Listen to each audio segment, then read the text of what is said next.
आज संतोष टकले सर का लेक्चर है जो कि understanding the universe with scientific temperament पे है। और सर जो है BARC मुंबई के साइंटिस्ट हैं, सीनियर साइंटिस्ट। और आज आप लोग सुनेंगे सर के द्वारा। Over to you sir. Good morning, I am Santosh Takle. जैसे राजीव सर ने बोला, ये लेक्चर उन्होंने ही ऑर्गेनाइज किया है और आप सबको पता होगा। नहीं पता है तो मैं आपके स्कूल आ चुका हूं और उसके लिए भी बहुत सारे एफर्ट्स राजीव सर ने ही किए थे।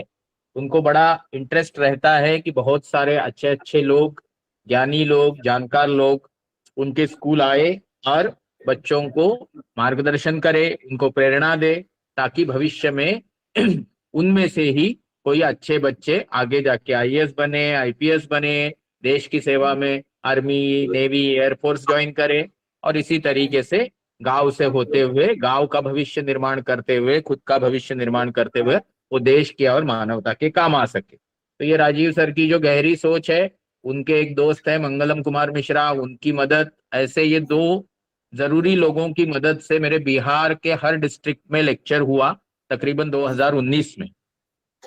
बीच में हम लोग पैंडेमिक में रहे। गिव मी सेकेंड, मेरे फोन पे बार बार फोन आते रहेंगे तो मैं उसको बंद कर देता हूँ। हाँ, बीच में पैंडेमिक मतलब वो कोरोना महामारी रही और फिर मैं वहां। अब क्या डिस्टरबेंस आ रहा है आपकी तरफ से? आवाज आ रहा है? माइक ऑफ करो। तो मैं आ नहीं पाया तो राजीव सर बोला क्यों ना सर इस बार ऑनलाइन लेक्चर किया जाए। हम बच्चों को यहाँ स्कूल में भी दिखाएंगे, फिर एक वीडियो लाइव भी करेंगे और वो वीडियो बाद में बच्चों के साथ शेयर भी करेंगे। और भविष्य में कोई उस तरीके का ऑनलाइन लेक्चर होगा तो बच्चे इस तरीके से वो अटेंड भी कर पाएंगे। तो एक मिला जुला अनुभव उनके पास हो जाएगा, जिससे वो इस नए दुनिया के ज्ञान प्राप्त करने के बहुत सारे तौर तरीके सीख पाएंगे। तो जैसे आप यहाँ देख रहे, मैं ज्यादा ये सब चीज में न जाते हुए सीधा व्याख्यान की तरफ बढ़ता हूं और फिर घूम के आएंगे, तब अंत में फिर से इसी टॉपिक पे बात करेंगे।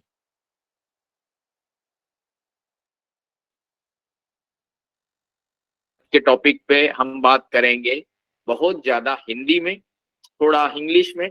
आपको हिंदी इंग्लिश दोनों अच्छे से आती है।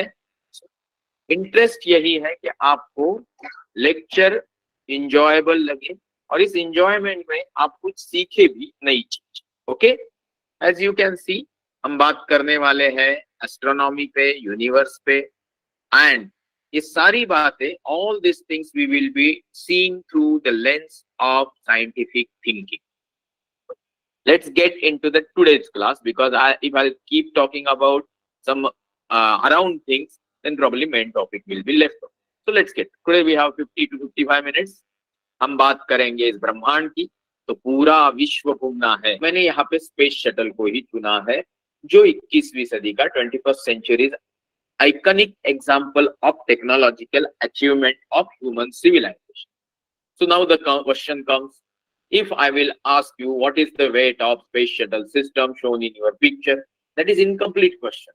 But then there is one important point, that something like this, how much it weighs, that is a general approximate answer I expect, and I know many of you know. So now what I want to ask you is, by chance whenever in holidays you go home, you must be roaming around. आप घूमते रहेंगे mummy daddy के साथ motorcycle पे, और सोचिए आपको motorcycle की जिम्मेदारी दी गई चलाने की नहीं, संभालने। और मम्मी डैडी मार्केट में चले गए, बहुत भीड़ भाड़ वाले इलाके। तो आप खड़े थे, सडनली मोटरसाइकिल कुछ कारण गिर गया। The student of 8, 9, 10, 11, 12 can lift that particular motorcycle with one hand और टू हैंड। बिट डिफिकल्ट, थोड़ा तकलीफ वाला काम है, क्योंकि मोटरसाइकिल का वजन 100, 200, 300 kg तो होता ही है। तो if 200, 300 kg is beyond your limit, the Olympic deadweight lifting record is around 400, 500 kg.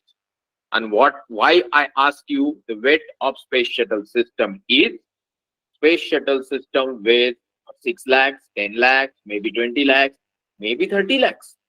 And that's the huge weight which goes to the sky for the manned mission or unmanned mission, for satellite launching. And satellite launching helps us in a telecommunication, mobile उसी के मदद से चलता है, TV उसी की मदद से चलता है, अभी का आज का लेक्चर भी उसी की मदद से हो रहा है, हवामान का अंदाजा भी उसी के मदद से होता है। बाजू कोई आजू बाजू में हमको तकलीफ देता है, I am talking about neighbouring countries, then military surgical strike, that is actually done with the help of support system of the artificial satellite. All these things are happening because we are now able to launch few lakhs kilogram in sky. Is it the example of your physical strength or mental ability? क्या ये space system आपके शारीरिक ताकत का या आपके बौद्धिक क्षमता का प्रतीक है? And I know many of you have already given answer in your mind that this is the mental ability, reflection of human being's mental ability. With our mental ability, we can protect and conserve natural resources. That is secondary or primary talk. What is important is we can make ourselves independent. We can earn our bread and butter, but that's not the only use. We want to protect our nation. We want to maintain our sovereignty also. And that is possible only if you have evolved brain. आपकी बौद्धिक क्षमता बहुत अच्छी है शारीरिक क्षमता के साथ, और ये करने के लिए आप स्कूल जाते हो तो स्कूल में थोड़ा सैक्रिफाइस करना ही होगा. So if you understand education as a important aspect of your life, then let me tell you what all things you are supposed to understand about education. Education is not a mere process of gathering a knowledge. It's a training of mind to think scientifically, ethically, and sincere, and so many other adjectives can be added. If you are doing it well, then in your complete life you don't have to beg in front of anybody. आपको किसी के सामने कभी भी हाथ नहीं फैलाने पड़ेंगे. आप हमेशा ही अपने माँ बाप का, अपने टीचर्स का, अपने स्कूल का, देश का, समाज का नाम रोशन करें. तो ये अगर बात है तो हमें सीखना है इम्पोर्टेंट चीज. क्या? ये आप सब स्टूडेंट हो, आप सबको सीखना है हाउ टू थिंक. ये भी एजुकेशन के मूल फंडामेंटल डेफिनेशन का हिस्सा है. Are you going to think what? Yes, मैं भी आपको बहुत सारा व्हाट टू थिंक पढ़ाऊंगा आपकी, बट बताऊंगा यही कि एक्सेप्ट नहीं करना है जब तक आपको वो सही नहीं लगता based on the scientific evidences. आप बोलोगे ये कुछ कॉम्प्लिकेटेड हो गया, हम तो 6th क्लास में, हमको तो कुछ समझ में ही नहीं आया. सोचिए आप जा रहे थे रास्ते से और आपको आपका रास्ता बिल्ली ने काट लिया. किसी ने बोला आपको अभी 5 कदम पीछे जाना चाहिए. आपको बोलना ही नहीं मैं एग्जाम के लिए जा रहा हूँ, 5 कदम भी जल्दी पहुंच जाऊं तो इम्पोर्टेंट है कि मैं टाइम डिसिप्लिन फॉलो कर पाऊंगा. आप मुझे बताइए बाद में why I should do this. ये व्हाट टू थिंक वाला जो बिल्ली है या फिर यहाँ वहां आपको कुछ करने से आपको फायदा होने वाला है, ये सोच ही व्हाट टू थिंक कैटेगरी के जिसमें नहीं हाउ टू थिंक कैटेगरी में जाना है. अगर ये आप समझे तो ये हाउ टू थिंक कैटेगरी आती है वैज्ञानिक सोच. It's called in English scientific temper और temperament. So this scientific temper or temperament we are going to study. But this lecture is being recorded, so these 4 points you will study at later date when you will be having lot of free time and you will be having YouTube watching with under guidance of your parents or elderly people. आप जब बड़े हो जाओगे तो आपको इसको revise करना है लेक्चर को तब देख. आज मैं सिर्फ इतना पढ़ाऊंगा कि वैज्ञानिक दृष्टिकोण आपके जिंदगी में जरूरी है, ऐसे मैं या आपके टीचर नहीं बोल रहे. This is the Indian Constitution which says that clause number 51AH says that it's the fundamental duty of every Indian citizen to inculcate, foster, promote scientific temper, spirit of inquiry, etc., etc. So what is it? It helps you personally a lot. It helps you in making more rational and informed choices. What is informed choices? Informed choices like suppose you want to go to medical, you want to go to engineering, you want to go to the lawyer,ship, मतलब आपको वकील बनना है, आपको architect बनना है और आपको किसी ने बोला इसलिए आप बन गए. और एक स्टूडेंट वो था जिसने एग्जाम के बाद इन सारे टॉपिक के बारे में इंटरनेट पे ढूंढा, मम्मी डैडी से बात किया, टीचर से बात किया, अच्छे लोगों से बात किया, मुझे भी मैसेज किया और फिर सबको समझ के उसने अपना मत ओपिनियन बनाया. Now who will be doing good work? Of course, the second student who has done elaborate study, because now he is going to make informed choice in his life. So informed choice का मतलब होता है कि आपको वो फायदा देगा ही. But ये तभी होगा जब आपके सोच एक डिटेल्ड वैज्ञानिक सोच होगी। एनीवे, मैं आपको बोर नहीं करूंगा। इतनी जरूरी सोच होने के बाद भी हम सब लोग, I am not talking about you, me और Indians, I am talking about whole world human civilization is not much clear about scientific thinking, because whatever sanskar we get from childhood during our early education play major role in our thinking, and that thinking is something which allows us to think rationally or irrationally. So आप teacher, parents सब इसके ऊपर सोचेंगे तो आपको समझ में आएगा कि really speaking our thinking is based on many of the fables. Fables मतलब ऐसी कुछ कर्मकांड भरी कहानियां कि जिनका साइंटिफिक एविडेंस बहुत कम होता है। तो anyways, will not get into that. आज हम पढ़ेंगे कि ऐसी जो यहाँ स्टेटमेंट दी है जो 21वीं सदी में भी लोग फॉलो करते हैं कि कोई सही बात भी बोल रहा है तो उसको ये धर्म के खिलाफ है बोल के उसको तकलीफ देते हैं। तो हमें समझना होगा कि ऐसे कितने अच्छे लोगों को तकलीफ हुई फिर भी उन्होंने मेहनत की। तो आज हम जाके यहाँ पहुंचे हैं जहाँ पे हमारे फैन घूमता है, गैस स्टोव होता है, टीवी होता है, मोटरसाइकिल होता है। हेड ट्रांसप्लांट का ऑपरेशन 2017 में शुरू हुआ और हार्ट ट्रांसप्लांट, पिक का हार्ट ट्रांसप्लांट इंसान पे अभी पिछले महीने हुआ। तो इतने सारे काम हम कर पाते हैं क्योंकि सुबह से लेके शाम और पैदा होने से मरने तक हम सिर्फ और सिर्फ विज्ञान और तंत्र ज्ञान के सहारे चलते। तो क्या हमें वैज्ञानिक सोच नहीं रखनी चाहिए? रखनी चाहिए, और वो तभी रखेंगे आप जब आपको समझेगा आपका फायदा क्या है और जो लोग नहीं रखते वो दुनिया का नुकसान कैसे करते हैं। Just see this fellow, you know him, is a great Galileo, father of modern observational astronomy, the person who has a telescope, used it for the celestial sky observation and come up with the scientific evidences which has built the foundation of present science, technology and scientific thinking. तो चलो मैं आपको कुछ दिखाता हूँ। You know what is this? This is observed by Galileo. हमको भी दिखता है, आप भी देखते हो, सबको दिखता है क्योंकि ये नेकेड आई से दिखने वाली चीज है। नाम है चंद्रमा, moon with a face pattern. बाहर साथ में उसके ऊपर कुछ गड्ढे बिड्ढे भी दिख रहे हैं। साइड में कुछ ट्विंकलिंग स्टार लाइक ऑब्जेक्ट दिख रहा है, ऐसा आप सोच रहे होंगे। आगे लेके जाऊंगा और पूछूंगा ये क्या है तो आप बोलोगे सर ये शायद मून की फेजेस है। मैं बोलूंगा कि आपने दो गलत जवाब दिए क्योंकि मैंने ही आपको पूरी जानकारी नहीं दी। First is that is moon with a phase with craters on its surface looking black shadows. नीचे ट्विंकलिंग स्टार नहीं है, वीनस नाम का प्लैनेट है जिसको गैलीलियो ने टेलीस्कोप से 400 साल पहले देखा तो उसको वीनस की भी फेजेस दिखी। फिर उसने जुपिटर की तरफ गया तो जुपिटर के ऊपर 4 पॉइंट्स दिखे उसके अराउंड घूमने वाले। The names were Io, Europa, Ganymede and Callisto which are put later. बाद में ये नाम रखे गए, बट आज आप जानते हैं कि जुपिटर को 50-60 नेचुरल सैटेलाइट्स है। बट पहले 4 जिंदगी में इंसान के किसी ने देखे तो वो गैलीलियो था। सैटर्न के रिंग गैलीलियो ने देखे, सूरज के ऊपर के sunspot low temperature zones Galileo ने देखे, कोपरनिकस ने बताया हुआ सूर्य केंद्रीय सिद्धांत गैलीलियो ने प्रूव किया। I know Indian scientist also has given much before Copernicus and Galileo this theory or fundamental principle that it's a heliocentric model of our solar system, but Galileo has proved it based on the Copernicus saying. Now इतने सारे काम कर, आपका first number आता है class में तो teacher appreciate करते हैं, मम्मी डैडी अप्रिशिएट करते हैं, आपको कुछ बख्शीश देते हैं।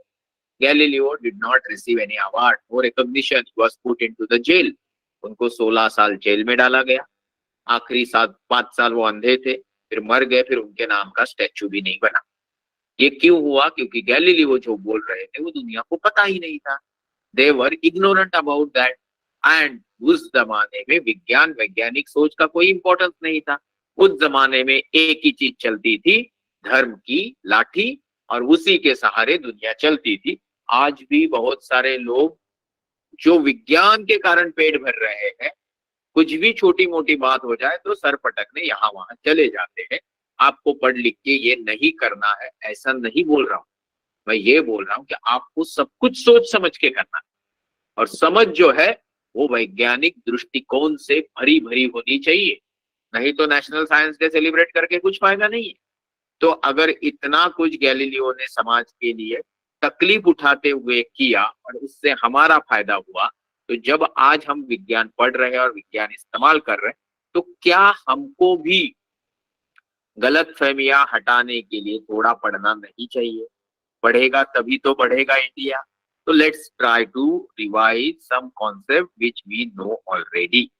If I will ask you what is the origin of universe, you will say Big Bang.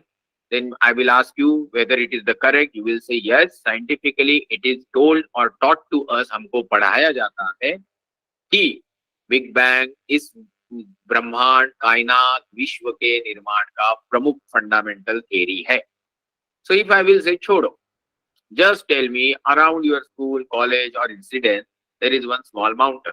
आपके घर के अगल बगल में छोटा सा पहाड़ है, आप उसको हटा के एक बड़ा टेलीस्कोप लगाना चाहते हो, आपने गवर्नमेंट से पैसे लिए, परमिशन लिया, बट पहाड़ को कौन हटाए? तो आपने छुट्टियों में जिस डोरेमोन से पहचान हो गया था उसको बुलाया, एंड डोरेमोन ने आके पूरा पहाड़ एक टेनिस बॉल इतना बना दिया, फिर वही कहीं झाड़ियों में फेंक. प्रैक्टिकली पूरा पहाड़ टेनिस बॉल इतना बन सकता है क्या? आप बोलोगे नहीं, मैं भी बोलूंगा नहीं, सब लोग नहीं ही बोले. आज की डेट पे ऐसी मशीनरी नहीं है जो पहाड़ को टेनिस बॉल इतना बना दे. तो मैं पहाड़ की बात नहीं कर रहा हूँ, आपके स्कूल कॉलेज की बात नहीं कर रहा हूँ, मैं ना आपके स्टेट की, ना इंडिया की, ना अर्थ की, ना सोलर सिस्टम की. आई am talking about everything, billions of star system. Everything in this universe has originated from such a small source of energy जो आपके सामने चित्र में दिखाया. Can you believe this? No, and you should not. But this is the point where you will note down that if you really like the lecture and you love the humanity, आपको आपके माँ बाप की, teachers की, खुद की, देश की मदद करनी है, तो आपको सही मायने में बिग बैंग फ्री टाइम में इंटरनेट पे या किताबों में पढ़ के समझना है. This will not happen in 2 days or 2 years. This may take few years and probably you may get PhD or you may do postdoc. But important है कि आपका जो बुनियादी ढांचा है, क्या बोलते हैं उसको, basic building block of your life, that will get corrected, that now I need to think scientifically. Everything is not as simple as do this 2 times and you will get 10 marks extra. Do that 5 times on a speaker and you will get everything in life. ऐसा नहीं होता. तो भाई जानते हैं big bang से ब्रह्मांड बना तो कितने साल पहले बना? ज्यादा नहीं, 14 बिलियन, मतलब 14 के ऊपर 9 जीरो देना. 14 with 9 zeros is the age of universe. So let's take help from Doraemon, take time machine, go back into the history, geography, mythology and astronomy, and let's find out how this universe got into existence and why so many misconceptions are there. If I go 75 years from now, I will find India is getting independence. 99.99% people who got us independence from fighting by Asakar, by Ahimsa, were not much educated like even you. They have not studied from the repeated school like you. They were not scientists and engineers, but they have tremendous dedication, sincerity towards the cause. And cause was to get the independence. And after independence, they were fighting to make this country stable, establish it with the laws. And that is how the constitution came into the existence. All these things were done by the hard work, not by grace of some mandir, masjid, gurudwara, church or Buddha vihar. If you understand this, then you should understand that if you are going to do BA, BCom, BSc, engineering, medical, DMLT, whatever career you choose, it should be of your interest. But one thing, you should put in efforts, then you will never say कि पढ़ लिख के फायदा नहीं होता है, नौकरी नहीं. नौकरी पाना आपका काम है, देना हमारा या गवर्नमेंट का काम नहीं है. आपको उसके लिए लायक बनना. नौकरियां मार्केट में होती. You just think Mumbai, Delhi, some big cities, every city has got tremendous job. Why people run there? Because there are opportunities. Why some people don't run there? Because they got a lot of problems. They keep giving excuses. So don't get into that. If 75 years back we got independence, then 175 years back, females, मतलब महिलाओं को हिंदुस्तान की पढ़ने की आजादी दी. Now I will ask who has done that great job. Then many of you may not be knowing 1848 जब सावित्रीबाई फुले, महात्मा फुले इन्होंने लड़कियों का शुरू किया स्कूल, तो उनको तो घर से ही निकाल दिया। इतनी तकलीफ हुई कि गैलीलियो को जो तकलीफ हुई इससे 1000 गुना भी ज्यादा बोल सकते, पर उन्होंने अच्छा काम चालू रखा तो कल्पना चावला भी पढ़ सकी, इंदिरा गांधी भी पढ़ सकी, किरण बेदी भी पढ़ सकी। सब महिलाएं जो पढ़ लिख पा रही है, कहीं ना कहीं पूरा क्रेडिट जाता है Savitribai Phule, Jyotiba Phule. They have taken efforts to make our life comfortable. तो आप efforts डालोगे तो future life of the humanity will be comfortable. If I go 350 years from now, then I will see that it was small kingdoms in India. People were fighting, but only one king was fighting for the betterment of society. Chhatrapati Shivaji Maharaj. I live 100 kilometers from his main capital fort called Raigad, and I live in that district. This is not something to be proud of. This is something I keep drawing inspiration. मैं प्रेरणा लेता रहता हूँ कि शिवाजी महाराज ने 50 साल में जो किया वो आज भी हिंदुस्तान में है, और वो किसी जात धर्म भाषा पे नहीं काम किया। उन्होंने आम आदमी के लिए काम किया, उन्होंने महिलाओं की इज्जत की, और ये सब चीजें इतनी प्रेरणादायी है कि मैं कुछ गलत करने जाता हूँ तो मेरे सामने शिवाजी महाराज का चेहरा आ जाता है कि मुझे अच्छा काम करना। मैं उनका फोटो लेके गांव भर घूमता नहीं। आपको भी किसी की प्रतिमा लेके बेवजह यहाँ वहां घूमना नहीं है। आपको खुद काम करना है ताकि उन महान लोगों के प्रति हमारा जो डेप्थ है, ऋण है ना, वो हम थोड़ा अदा कर सकें। If you are understanding what I am trying to tell you, then let's go back. 600 साल पीछे जाऊंगा तो गुरु गोविंद सिंह, गुरु नानक जी मिलेंगे पंजाब में। But if I go 1400 years back from now, then if I go to Mecca, Medina, I will meet पैगंबर साहब जिन्होंने शांति अमन के लिए पूरी जिंदगी भर काम किया, और रेगिस्तान जैसी बंजर जमीन पे भी लोगों के लड़ाई झगड़े कम करने की हिदायत। That is why Islam is a religion of peace. Now suppose I go back 2020 years, then I will meet Jesus Christ in Jerusalem. He was also fighting for the same cause of maintaining peace, keeping or spreading love among the humanity. Now suppose I go back beyond zero, I will say it is BCE, Isa Purva. If I go 260 years, means total 2280 years, 2280 साल आज से पीछे जाऊंगा और उड़ीसा चला जाऊंगा तो I will meet सम्राट Ashok. If I go 2300 years or 320 years from now, I'll meet Chandragupta Maurya, Acharya Chanakya. I may meet Alexander the Great and Horus. If I go 2400 years from now, I will be able to meet Pythagoras from geometry. If I go 2600 years from now, I'll meet Gautam Buddha and Mahavir Jain and Tirthankars. If I add another 1000 years to it, 3600 years back also India has got very civilized population, not only about living and thinking, but who were expert in astronomy and mathematics. Vedas, Vedanga Jyotish are the documentive evidences. Vedanga Jyotish means वेदों का अंग, ज्योतिष means आसमान के ज्योतियों का ज्ञान. What is आसमान की ज्योतियां? Sun, moon, stars, planets and constellations, so many nakshatras, what we say as per our understanding. All these things are useful for timekeeping, understanding the rainy season, understanding the winter, understanding the eclipse, and so many other things. So all these things are studied well and documented and are still accurate as per the known philosophy. तो 4000 साल पहले हमारे पूर्वज बहुत ज्ञानी थे, तो इसके ऊपर भी फिर से रास्ते में जुलूस निकालना है क्या? No. We will be taking inspiration to work hard on what they did and what we should do in future. Now suppose I go back another 1000 years. 5000 years back also Indian subcontinent had very civilized population. I am talking about Mohenjo-daro and Harappa civilization. But if I go by this speed, going 14 billion years back will be really long journey. तो मैं क्या करूंगा? मैं 5000 से 10 को multiply करूंगा, 50,000, फिर 10 को मल्टीप्लाई करूंगा, 5 लाख, फिर 50,000 ऐड करूंगा, 5,50,000, 5.5 लाख साल भी मैं पीछे जाऊं, then also I'll be able to see some happening on earth surface. क्या हुआ था? आज से 5.5 लाख साल पहले आसमान से एक मीटियोर टपका, वो किसी खजूर पे नहीं अटका, वो सीधा आके महाराष्ट्र के बुल्ढाना डिस्ट्रिक्ट में टकराया।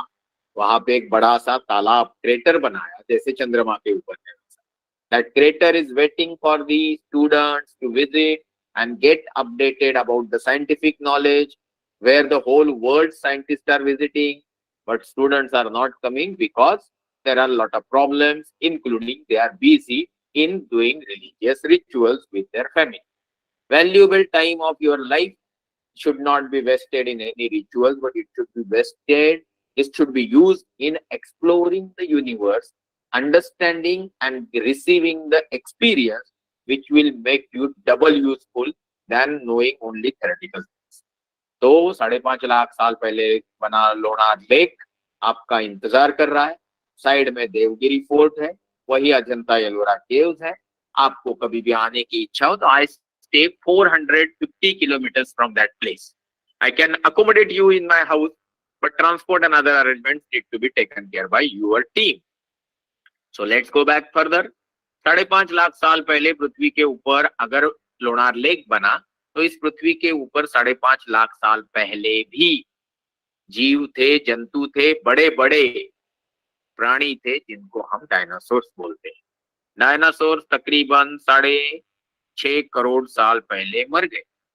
20 करोड़ साल पहले इवोल्यूशन के साइकिल में पैदा हुए। आप बोलोगे कितने साल थे पृथ्वी के ऊपर? मैं बोलूंगा 13.5, मतलब 13.5 करोड़ और 1350 lakhs year dinosaurs were existing with their various generations on earth surface without any religious ritual and religious places. Human beings are existing since last 30, 40, 50 lakhs year, and there are so many religious rituals, religious places. So people keep fighting on that and keep wasting very valuable natural resources, their own time and energy. But let's not get into that. So dinosaurs were existing on Earth's surface approximately 20 crore years before. Earth is existing with sun since last 460 crore years before. This universe got existence from source of energy photograph I was showing you, and I was trying to explain that this particular photograph which is there on your screen does not have any supernatural content. It's an energy, natural flow of the process, and there is no Baba, there is no Bua, there is no Amma Tamma, there is no supernatural thing whom you should unnecessarily believe and trouble yourself and waste your energy. What you should believe is the scientific thinking and happening around you, which is evidence-based. So if this is the story of universe, which is without any supernatural thing which are connected to any ghost, witch, bhoot, pishach, nothing. It's all natural and everything can be explained with a due availability of evidences and study. So let's go further. If universe got existence, sun got existence, now sun gave rise to planetary bodies, and now we exist, and we keep thinking from where all these things came. Now we all know that sun has given us our birth with our earth. So पृथ्वी का जन्म सूरज से हुआ, तो सूरज और पृथ्वी का जन्म जो 4.5 अरब साल पहले हुआ, वो एक्चुअली एक बड़ा सा हाइड्रोजन का गोला था, और उस हाइड्रोजन के गोले का अभी भी 99% हिस्सा सूरज ने ही रखा है, और वो वहां एटॉमिक फ्यूजन रिएक्शन से ऊर्जा तैयार करता है। इतनी ऊर्जा की सेंटर का temperature 1.5 crore degree centigrade, surface का टेम्परेचर 5,500 डिग्री सेंटीग्रेड, और वहां बनी ऊर्जा पृथ्वी तक 15 करोड़ किलोमीटर डिस्टेंस ट्रैवल करके पहुंचती है। Then also the quantum is 1500 watts per square meter.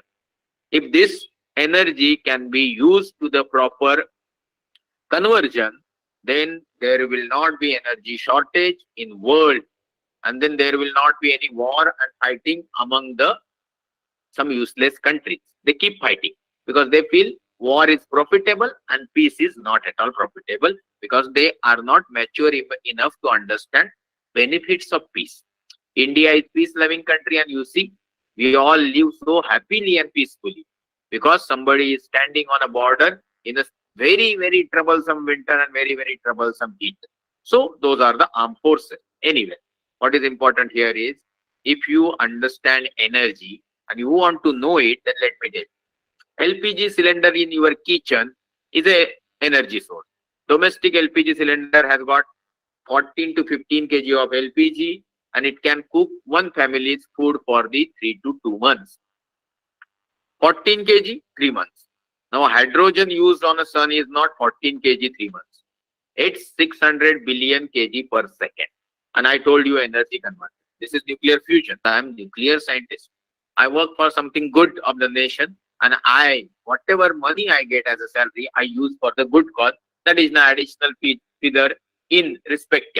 Okay, that is how good people respect good people, because of the good cause and good work. It is all their support and their good wishes that I am able to go ahead with such a social activity. We will talk about that later. What is important here?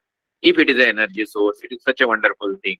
Then why people don't understand that this sun with Earth, Jupiter, Moon, etc., are not playing any role in our good marks, in our good life, in Shanti in our life? No, it has to be built by us. But मैं बोलूंगा तो आप विश्वास नहीं रखोगे. कोई आके आपको दाढ़ी बढ़ा के, टोपी पहन के आपको समझा देगा कि भाई ये अंगूठी पहनने से, ये ताबीज पहनने से तुम्हारा बच्चा IAS ऑफिसर बन जाएगा. So let's go and understand the saying of some great people of India.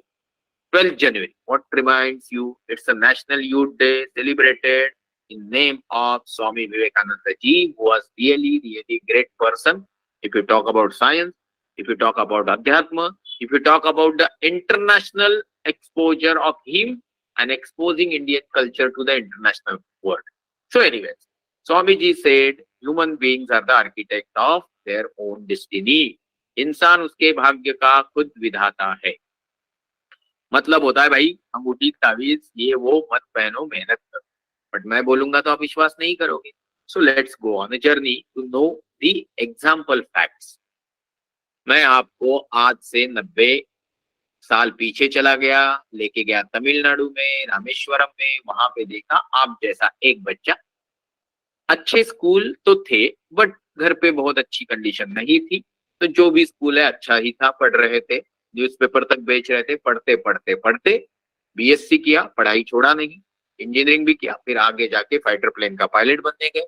बन नहीं पाए तो बंदूक उठा के आतंकवादी नहीं बने. ना ही माँ बाप को गाली दी, ना टीचर को गाली दी, ना ही सुसाइड किया. मेहनत किया, DRDO में साइंटिस्ट बने. वहां गवर्नमेंट ऑर्गेनाइजेशन ज्वाइन करके चोरी भी नहीं किया, सिगरेट बेचे भी नहीं, पैसे भी नहीं खाए और आराम भी नहीं किया. इतना मेहनत किया कि मिसाइल मैन ऑफ इंडिया कहलाए. आगे जाके व्हाट, प्रेसिडेंट ऑफ इंडिया बने.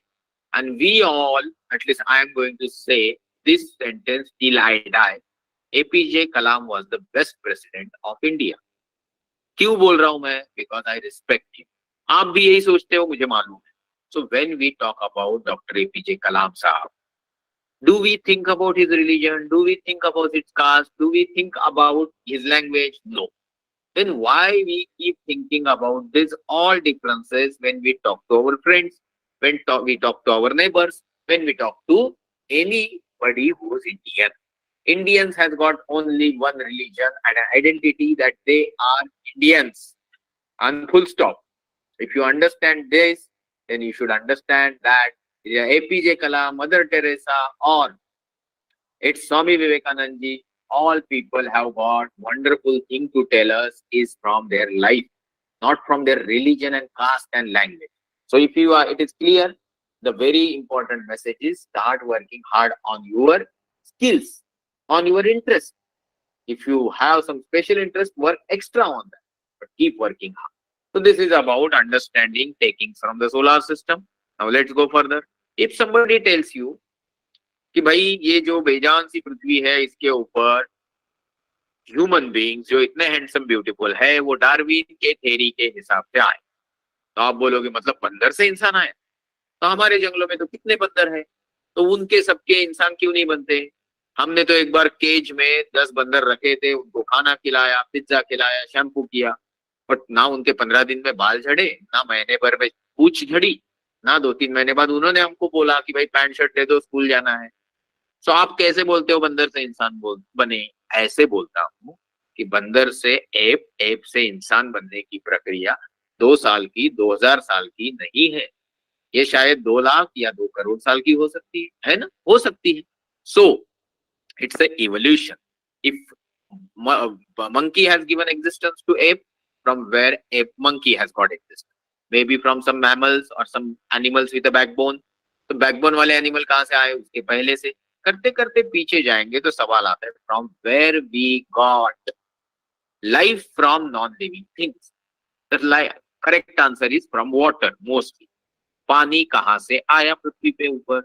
किसी ने बोला कॉमेट से, मिटियोर से, बट कॉमेट के मिटियोर के ऊपर पानी कहाँ से आया? तो किसी ने बोला पानी था ही नहीं, बर्फ था, मतलब आइस। तो आइस कहाँ से आया? तो किसी ने बोला पानी से। नाउ यू मे सी कि इसको पकड़ लिया। No, the thing is that ice and water are the same thing and these things are the H2O।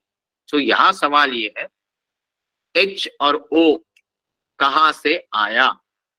H and O are with their best friends or brothers and sisters called 118 elements of periodic table। The question is, ये कहाँ से आए? ये सारे तारों की fusion factory से आए, जो आपके किताब में है। Stars during fusion of hydrogen make helium, further reaction even reach up to iron, and supernova hyper reaction which make the star die are actually making all the elements। These are thrown off and these thrown off elements come together, form some compounds। उसी तरीके से hydrogen oxygen से पानी बना, पानी में कहीं long प्रक्रिया में अमीनो एसिड्स बने, अमीनो एसिड से सिंगल सेल्यूलर जीव बने, सिंगल सेल्यूलर जीव से मल्टी सेल्यूलर जीव बने, और ये इतने बड़े जीव आगे जाके इतने बड़े डायनासोर में भी बदले। और ये डायनासोर इतने साल जीने के बाद भी सडनली मर गए। कैसे मरे? By natural calamity. तो नेचुरल क्लैमिटी से अपने आप को बचाने के लिए विज्ञान में शोध का काम चालू। आप बोलोगे क्या इधर खाने को नहीं मिलता, आपको स्पेस शटल क्यों छोड़ना है? हमको इधर अभी कोरोना वैक्सीन नहीं मिला, आपको क्यों हेड ट्रांसप्लांट ऑपरेशन करना? The reason is that unless until you think in the future you will not be able to make future safe and secure. तो डायनासोर्स तो मरे, बट डायनासोर्स के मरने के बाद एक जीव ऐसा था जिसके पास डायनासोर की तरह बड़ा शरीर नहीं था, शेर की तरह पंजे नहीं थे, मछली की तरह पानी के नीचे छुप नहीं सकता था, पंछी की तरह हवा में उड़ नहीं सकता था। अपने आप को बचाता कैसे? So what he did, he started working on his safety, not by using only hands and legs, by using something called head। और जैसे उसका इस्तेमाल करने लगा, उसका डेवलपमेंट होने लगा। उसने हथियार बना लिए, ग्रुप बना लिए, हाँ, फिर व्हील बना लिया, आग को काबू में कर लिया। 10-15 हजार साल पहले घर बनाए, 200 साल पहले मशीनें, 60 साल पहले कंप्यूटर, 30 साल पहले मोबाइल, और आज मोबाइल के इस्तेमाल से हजारों लाखों किलोमीटर की दूरी पे एक से नहीं, एट ए टाइम कितने लोगों से कांटेक्ट होता है। हम भी तो ऐसे ही बात कर रहे हैं ना। एंड ये जरूर बोल सकते हैं कि इस टेक्नोलॉजिकल अचीवमेंट से इंसान ने पूरी दुनिया को काबू तो किया नहीं, बट दुनिया को समझना जरूर सीख गया। तो इंसान दुनिया को समझना सीख गया, तो आपको भी ये सीखना है कि इंसान के अब तक के तरक्की के पीछे इंसान की खुद की मेहनत है, उसके पूर्वजों की मेहनत है। तो आपको मरते दम तक एक फंडामेंटल ड्यूटी मेरे लिए करनी है, respect every hard working sincere honest human being. लेकिन आप बोलोगे बचाना किसको है? बचाना किसी जात धर्म भाषा को नहीं है, बचाना है आपको नेचुरल रिसोर्सेस।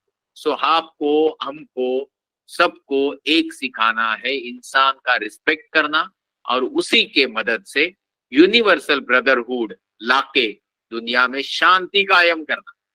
इसके लिए नेचुरल रिसोर्सेज को बचाना जरूरी। What is sustainable development? शाश्वत विकास। व्हाट इज शाश्वत विकास? जब आप अपनी जरूरतें पूरी कर रहे हो, माँ बाप का पैसा इस्तेमाल करके या आपकी ताकत इस्तेमाल करके, जो भी आपकी जरूरत पूरी करने की प्रक्रिया आने वाले पीढ़ियों की जरूरत प्रक्रिया पूरी करने की प्रक्रिया के बीच में बाधा न बने। आपने सारा खाना खा लिया, आगे की जनरेशन खाना कहाँ से खाएंगी? आपने सारा पानी बर्बाद कर दिया, आगे की जनरेशन कहाँ से पानी पिएगी? आपने सारी हवा कंटेमिनेट कर दी, उसमें वायरस छोड़ दिए, आगे की जनरेशन कहाँ से सांस लेगी? So if you understand this, then please contribute to the protection and conservation of nature by saving, safeguarding natural resources and spreading the word to safeguard natural resources. भाई फटाके दिवाली में भी फोड़ने नहीं है, ईद में भी फोड़ने नहीं है, बुद्ध पूर्णिमा भी फोड़ने नहीं है, क्रिसमस में भी फोड़ने नहीं है, गुरु नानक जयंती में भी फोड़ने नहीं है। पटाखे फोड़ने ही नहीं है। आप जैसे छोटे छोटे बच्चों को उठा के लेके जाके फैक्ट्री में लगा देते हैं, फैक्ट्री फुटती है तो बच्चे जिंदा जल जाते हैं, बट आपने आसपास के गलत तरीके के पैसे से अमीर हुए लोग ये चीज समझते नहीं है। Now we'll go further with one understanding that human beings have got fundamental duty to respect hardworking, honest, positive-minded human beings and to safeguard or save, conserve and protect natural resources. Let's come out of one superstition which is related to the ring, अंगूठी और ताबीज। Newton के law को लेते हैं, बोलते हैं भाई इससे दो चीजों में जो अट्रैक्शन होता है उसी के हिसाब से अंगूठी बनती है, ताबीज बनता है और उसके कारण आपके जीवन में सुख शांति आ जाता है। 100% गलत जवाब। तो क्या सही जवाब है? सही जवाब यह कि ये गलत प्रूव कर देते हैं। सोचिए, ये सामने जो मर्क्यूरी दिखाया डायमीटर 4880 किलोमीटर, वीनस 12000 किलोमीटर, पृथ्वी 12750 kilometre, Mars approximately 6000 kilometre. Newton के लॉ के हिसाब से आपने इसकी अंगूठी ताबीज पहन लिया, फिर देखा कि यूरेनस नेपच्यून में तो 20-40 पृथ्वी रह सकती है, सैटर्न में 750 और जुपिटर में 1300 पृथ्वी रह सकती है। आपने इनकी अंगूठी पहन ली, ताबीज पहन लिया तो हाथ पांव की उंगलियां भर गई, मुझे तो लगता है बोझे से, वेट से झड़ भी जाएंगे। Then you saw the sun size comparative. It can accommodate 10 lakh Earths. So after seeing that, you started removing tractor tire from your own area. और वो ट्रैक्टर का टायर आपने गले में पहन लिया और उसके ऊपर सूरज लिख दिया। अभी ये तो आप करोगे नहीं। आप बोलेंगे सर ट्रैक्टर का टायर पहन के घूमेंगे तो खेलेंगे कैसे, कूदेंगे कैसे, मस्ती कैसे करेंगे? तो ये आपको समझ में आता है, बड़ों के भी समझ में आता है। उनके ही समझ में नहीं आता है जो चौथी फेल होते हैं और पूरे दुनिया को भाषण देते हैं कि कुछ नहीं लेकर आए थे, कुछ नहीं लेकर जाओगे, बट हमारे अकाउंट में पैसे जरूर डाल। तो ये जो ऐसे सब मुल्ला मौलवी बुआ बाबा अम्मा टप्पा होते हैं, इनसे दूर रहिए, नहीं तो आपका एपिसोड क्राइम पेट्रोल में आ जाएगा। So let's get into the interesting fact that this beautiful sun which has got diameter of 14 lakhs kilometer 13.92, ये जब दिन में दिखता है तो तारे नहीं दिखते, बट दिन रात में जब नहीं होता तो तारे दिखते हैं। वो कितने होते हैं? तो आप बोलोगे इनफाइनाइट अनकाउंटेबल। गलत जवाब। वो तारे होते हैं 5,500 से 6,000, ज्यादा से ज्यादा दिख सकते हैं। तो आप बोलोगे हमको दिखाओगे, जरूर, चलो 5-6 तो देख ही लेते हैं जो बहुत सूरज से बड़े हैं। यहाँ सूरज दिखाया जिसमें 10 लाख अर्थ रह सकती है, बाजू में सीरियस दिखाया जिसमें 10-20 सूरज रह सकते हैं, उसके बगल में पोल्यूक्स दिखाया जिसमें 10-20 सीरियस रह सकते हैं, बाजू में आर्क्चुरस यानी स्वाति दिखाया जिसमें 100-150 पोल्यूक्स रह सकते हैं। थोड़ा आगे चलें, यहाँ कैक्शी मतलब बेटलग्यूस और एंटेरस मतलब ज्येष्ठा जो वृश्चिक कॉन्स्टिलेशन में, और बेटलग्यूस मतलब ओरायन या मृगतार का समूह में है, इसमें करोड़ों करोड़ों सूरज रह सकते हैं। विवाई कैनिस मेजर इसमें तो अरबों सूरज रहते। तो ऐसे जो बड़े बड़े तारे होते हैं, ये तो 7-8 ही दिखाया ना मैंने तो 6,000 की बात की, वो भी तो सूरज से बड़े हैं। But really speaking sun has got approximately 100 to 200 billion friend circle. सूरज के गांव में 200 बिलियन और सूरज या सोलर सिस्टम के घर है। ये नीला सर्कल जो दिखाया ये अपनी मिल्की वे गैलेक्सी यानी अपनी दीर्घिका है, जो पूरे सोलर सिस्टम का गांव है अपना। इसमें 200 बिलियन सोलर सिस्टम है। The yellow spot shown is not sun, it's the location of solar system in Milky way galaxy. अब बोलोगे सर इधर 200 बिलियन सोलर सिस्टम है तो what is the diameter of milky way galaxy? Means blue ring. Blue ring is the just marking to show the diameter of our galaxy. मैं आपको बोलूंगा, मैं नहीं गिनूंगा, आप ही गिनो, मैं आपको मोटरसाइकिल दे देता। तो आपने मोटरसाइकिल पे बैठे और चले, घंटे में 40 किलोमीटर गए, तो बोले नहीं सरकार दे दो, तो मैंने दी तो आप 60 किलोमीटर गए। फिर मैंने ट्रेन दे दी तो आप 100 किलोमीटर गए 1 घंटे में। फिर मैंने हवाई जहाज दिया तो आप 1000-2000 किलोमीटर एक घंटे में गए। जब मैंने आपको स्पेस शटल में बिठाया तो आप 60-70 हजार किलोमीटर एक घंटे में गए। तो एक सेकंड में कितने गए, जल्दी निकालो। 16 से 17 किलोमीटर पर सेकंड। बट 16 से 17 किलोमीटर पर सेकंड तो बहुत छोटा है ना, 3 लाख किलोमीटर पर सेकंड के सामने। 3 लाख किलोमीटर पर सेकंड स्पीड है प्रकाश का, लाइट का। और इस स्पीड से प्रकाश मूव होता है तो पृथ्वी के 7.5 चक्कर एक सेकंड में लगाता है। सूरज से पृथ्वी पे आने में लाइट को 500 सेकंड लगते हैं, जबकि दूरी है 15 करोड़ किलोमीटर। तो इसी प्रकाश को मैंने इसका डायमीटर गिनने बोल दिया, जो मैंने आपके स्क्रीन में ऊपर नीचे चिपकाया ना ब्लू रिंग, वो डायमीटर गिनना है प्रकाश को। स्पीड है 3 लाख किलोमीटर पर सेकंड। कितना समय लगेगा पूछा, लोगों ने जवाब दिया 5 सेकंड, 10 सेकंड, 50 सेकंड, 50 साल, 5 साल, 50 साल, 500 साल। गलत जवाब। The actual answer is the diameter of milky way galaxy in terms of a light year is 1 lakh light. प्रकाश को डायमीटर पास करने में, क्रॉस करने में 1 लाख साल लगते हैं। किलोमीटर में कितना हुआ, 1 lakh into 365 into 24 into 60 into 60 into 3 lakh. एक के ऊपर 18 zero is the kilometre diameter of milky way Galaxy. आप पूछोगे एक ही है क्या, मैं बोलूंगा नहीं। This is Andromeda galaxy, neighboring galaxy to the Milky Way galaxy. You may ask me, so what is diameter? I will say double of the Milky Way galaxy approximately. That is 1,80,000 light years. Why? Because it does not have 100 billion solar system. It has got approximately 300 to 400 billion solar system. You may ask, sir, दो ही galaxy है क्या? I will say no. Just see. Every point shown here is a galaxy. You will ask, sir, where is my galaxy? Milky Way. Where is our galaxy? Andromeda. So I will show you. Just imagine. Imagine. This is imagination. What you are seeing is a Milky Way galaxy bottom side. Diameter is approximately 1 lakh light years. What you are seeing on upper side is Andromeda galaxy. Diameter is approximately 1,80,000. The distance between these two galaxies is approximately 22 lakhs light year. 22 lakh प्रकाश वर्ष इन दोनों के बीच में दूरी है। अभी फिर से वापस यू में आस्क, तो 22 lakhs light year adjacent Galaxy के बीच में दूरी है। यहाँ पे 3000 गैलेक्सीज दिखाई है। आप बोलोगे ये पूरे आसमां का चित्र है क्या, मैं बोलूंगा नहीं, ये तो सिर्फ आसमान का उतना सा हिस्सा है जो चंद्रमा के, पूरे चंद्रमा के 10 हिस्से करने के बाद एक हिस्से के पीछे छुप जाए, वो आसमां ये। फिर से बोलता हूं, if you take full moon, cut it into the 10 equal pieces, एक पीस को वही रख दीजिए, उसके ऊपर हबल स्पेस टेलीस्कोप को कंसंट्रेट करने बोल दीजिए, 24 घंटे के एक्सपोजर के साथ फोटो निकालिए। तो हबल स्पेस टेलीस्कोप ने 24 घंटे के एक्सपोजर के साथ पूरे चंद्रमा के 10वें हिस्से के पीछे क्या देखा, तो ये देखा जो 3000 गैलेक्सीज है। तो आप बोलोगे इतना बड़ा है क्या यूनिवर्स? नो ना, इट इज 1/10 ऑफ मून के पीछे वाला स्काई। पूरे आसमान में कितनी गैलेक्सी? तो मैं बोलूंगा 100 बिलियन गैलेक्सी। तो आप बोलोगे ये है क्या पूरा यूनिवर्स? नहीं, रुक जाओ, अभी पिक्चर में हीरो का एंट्री बाकी है, and that entry is the 100 billion galaxy is the 5% visible matter of this universe. 95% is the dark matter and dark energy. इतने बड़े ब्रह्मांड में हम रहते हैं, ये छोटे से दिमाग वाले इंसान ने ढूंढ के निकाला, सिर्फ और सिर्फ मेहनत कर। आपको मेहनत करने की आदत लगे, इसके लिए मौका है आपके स्कूल में।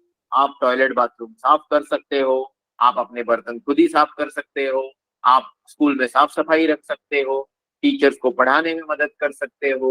All these things can be done to make you self-reliant. Intelligent point of view, if you start studying well, if you start your slow friends, it will help you to build the good fundamentals. If you understand this very well, please, please, please follow my guidelines. कि आपका जो विद्या नाम का धन है, knowledge है, वो आपको बांटना चाहिए, तो आपको दुनिया बहुत रिस्पेक्ट करेगी, क्योंकि आपके ज्ञान से दूसरों का ज्ञान भी बढ़ेगा।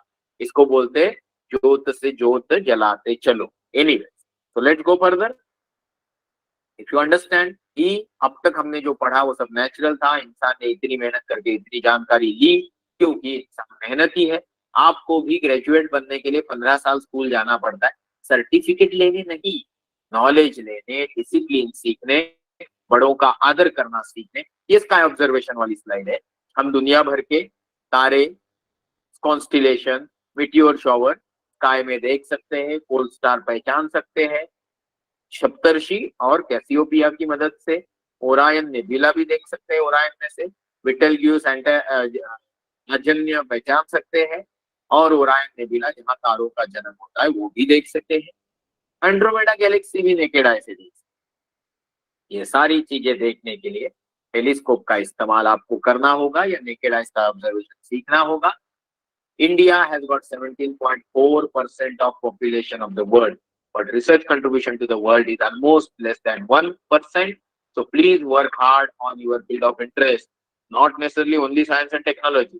It can be economics, it can be arts, commerce, it can be on art, it can be on sports, it can be on even some topic related to discipline. Okay, so please do that.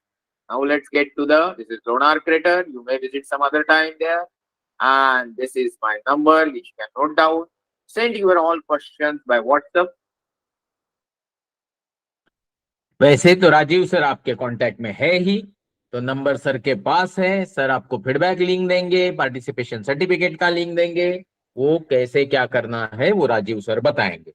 आज जो आपने तकरीबन 50 minute continuous मुझे सुना, आप class में बैठे हो और मैं यहाँ मोबाइल से बात कर रहा हूँ, बट इतने दूर आने का खर्चा आपने और मेरा समय और मेरी एनर्जी बचाई, तो ये सारा क्रेडिट कहीं ना कहीं राजीव सर, मंगलम सर, शंकर सर, इन सब लोगों को जाता है जो हमेशा ही मुझे ऐसे काम में मदद करते हैं। तो कभी फिर से आपके यहाँ आऊंगा तो टेलीस्कोप से आपको सब कुछ दिखाऊंगा। आज शाम को मेरे घर पे, मतलब आपके घर से 2,500-3 हजार किलोमीटर की दूरी पे स्काई ऑब्जर्वेशन का प्रोग्राम रखा है, बट हमारे यहाँ बहुत सारे बादल है, तो बहुत सारे बादल में तो आसमान देख नहीं पाएंगे।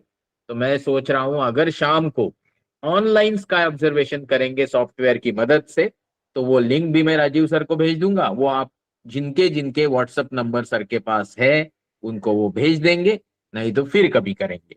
तो आज का लेक्चर सुनने के लिए और प्रेजेंट रहने के लिए तहे दिल से शुक्रिया आपका, राजीव सर का और आपके स्कूल की पूरी मैनेजमेंट का। तो अभी आपके कुछ सवाल है तो उसे लेंगे, नहीं तो राजीव सर आभार प्रदर्शन करके इसको क्लोज करेंगे, नहीं तो हम यहीं पे रुक सकते हैं, जैसी आपकी इच्छा। तो सब लोग जो प्रेजेंट रहे वो ये सुने, अगर कोई लोकल लोग है तो, कि आज का स्काई ऑब्जर्वेशन प्रोग्राम शायद होना थोड़ा डिफिकल्ट है क्योंकि बहुत ही ज्यादा स्काई हेजी है, क्लाउडी है और उसमें तारे दिखना मुश्किल है, टेलीस्कोप से भी कुछ दिखना मुश्किल है। तो शायद ऑनलाइन करने की नौबत आए या 2 दिन बाद हम इस प्रोग्राम को शिफ्ट कर सकते हैं। तो ये एक रिक्वेस्ट अगर गलती से कोई इस क्लास में है तो उनको मैं बताना चाह रहा था। Thank you very much Rajiv sir, you can take the charge or else we can stop here.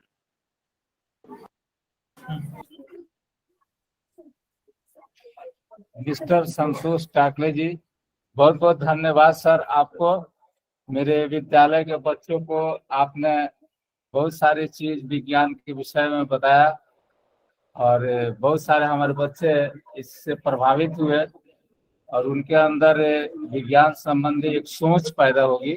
आपका लेक्चर सुन करके इस तरह के मैं अपेक्षा करता हूँ और मेरे विद्यालय के बच्चों के जुड़ाव विज्ञान से होगा और इससे उनकी सोच में बदलाव आएगी, विज्ञान के इम्पोर्टेंस को वो लोग समझे। और बहुत सारी चीजें आपने बताई, जैसे महापुरुषों के विषय में, शिवाजी के विषय में, सावित्रीबाई फूले और अंतरिक्ष के विषय में, पोल्यूशन के विषय में, बच्चों को अंतरिक्ष की बहुत सारी जानकारियां भी प्राप्त हुई। प्रदूषण किस तरह से हम लोग एयर पोल्यूशन, वाटर पोल्यूशन करते जा रहे हैं, आने वाली पीढ़ियों के लिए किस तरह से वो खतरा बन सकता है, आपके द्वारा सारी जानकारियां बच्चों को मिली और हमारे बच्चे इस सब चीजों से एक शिक्षा ग्रहण किए, विज्ञान से वे जुड़ेंगे, उनके अंदर वैज्ञानिक एक सोच पैदा होगी इस तरह की मैं उम्मीद रखता हूँ। और ढेर सारी मैं हार्दिक धन्यवाद देता हूँ आपके इस तरह के लेक्चर के लिए और बच्चों के अंदर इस तरह के उत्साह जगाने के लिए। बहुत बहुत धन्यवाद सर, और आगे भी आपका सहयोग हमारे साथ बना रहेगा, इस तरह की मैं उम्मीद करता हूँ। Thank you sir, thank you very much sir. Thank you very much sir.